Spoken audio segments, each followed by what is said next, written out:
Referred to boxing as a more athletic sport than the women's sports we're going to be seeing tonight.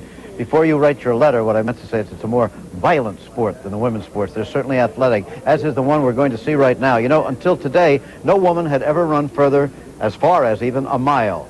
Today they ran 26 miles, 385 yards. Stone Phillips reports.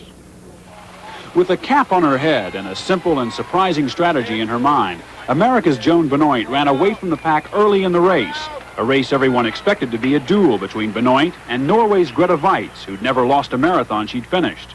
Benoit's strategy, take the lead so aggressively that it would demoralize the competition.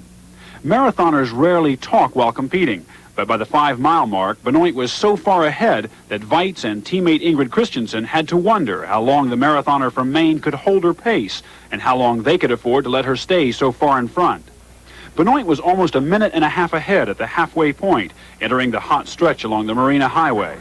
At the 19-mile mark, crowds gathered to see who would falter at the fabled wall, the point where marathoners often crack physically and psychologically. Benoit showed no signs of weakening, her rhythm unbroken, her pace steady. At 25 miles, she had put so much pavement between herself and Waitz, the number 2 runner, that by the time Benoit entered the Coliseum, she was all alone for the final lap and a half, when the cap finally came off for the crowd. She crossed the finish line 2 hours, 24 minutes, and 52 seconds after she'd started, the 3rd fastest women's marathon time ever. I decided about 2 months ago I'd have to run my own race no matter what happened, and I was very comfortable the entire way, and I just don't believe the race is over.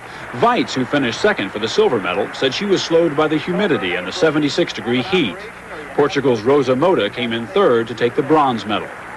The most agonizing moment of the race came as Swiss marathoner Gabriela Anderson-Scheiss staggered into the stadium, struggling to complete the final 400 meters. She appeared delirious and was dehydrated, her equilibrium gone. But she finished the race in 37th place and was later treated by doctors and released.